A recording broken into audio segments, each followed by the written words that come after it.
Part 4. The Crucible of Redemption. The city stretches before me, a labyrinth of decaying streets and twisted memories. Each step I take feels heavier than the last, weighted down by the burden of my past. The air itself seems to resist my progress, thick with the acrid scent of regret and missed opportunities.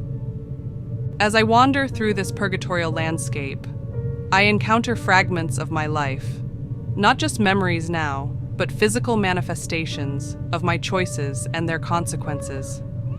A playground, rusted and broken, stands as a monument to the community center I promised, but never delivered. Children's laughter echoes hauntingly through the empty swings, a reminder of the lives I could have improved but chose to ignore.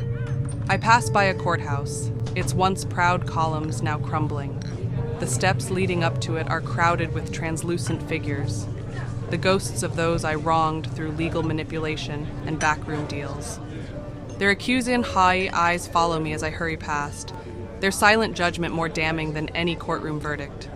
Each scene I encounter forces me to confront a different facet of my life, a different failure of character.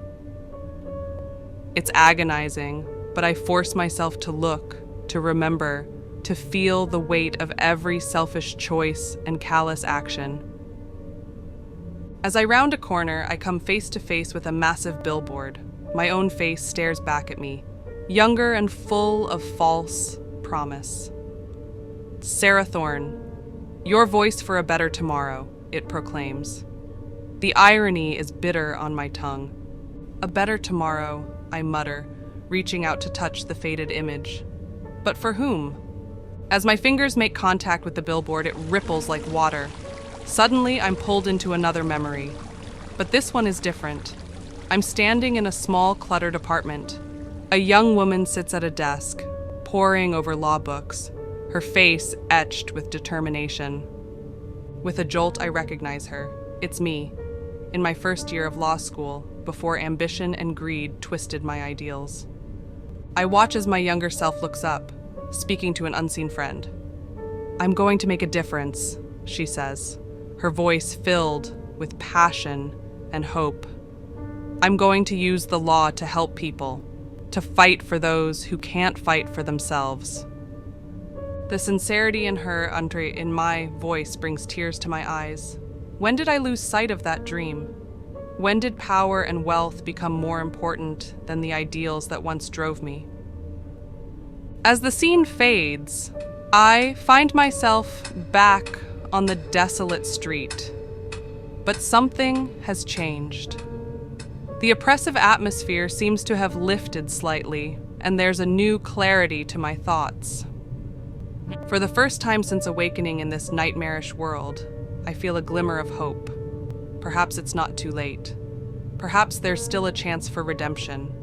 No sooner has this thought formed than I hear it, the now familiar sound of death's approach. The air grows cold and shadows seem to deepen around me. I turn to face the entity, my heart pounding but my resolve firm. "I'm ready," I say, surprised by the steadiness in my voice. Death regards me silently for a long moment. When it speaks, its voice is like the rustling of autumn leaves. Are you certain, Sarah Thorne? The path of redemption is not an easy one. I take a deep breath, steeling myself. I'm certain. I've spent my entire life running from the consequences of my actions. It's time I faced them. The shadowy figure nods slowly. Very well, but know this. The journey ahead will test you in ways you cannot imagine. You will face the darkest parts of yourself, the deepest regrets, the most painful truths. Many have tried this path and failed. I understand, I reply, though fear threatens to choke the words in my throat. What must I do? Death extends a hand, pointing down the street. Follow the path. Face what you find there. And when you reach the end, make your choice. Before I can ask what choice it means, The figure vanishes, leaving me alone once more. I turn to look in the direction death indicated.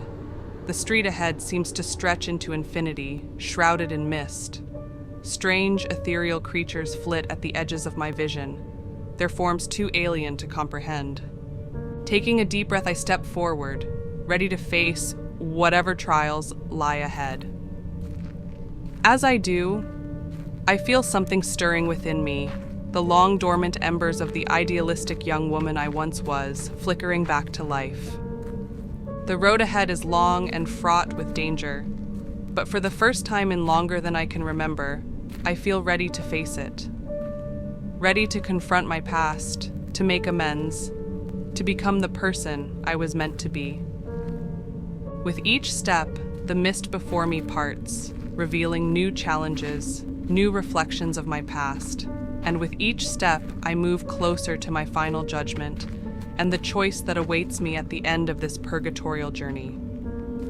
Whatever lies ahead, I know one thing for certain. Sarah Thorne's days of running are over. It's time to face the music.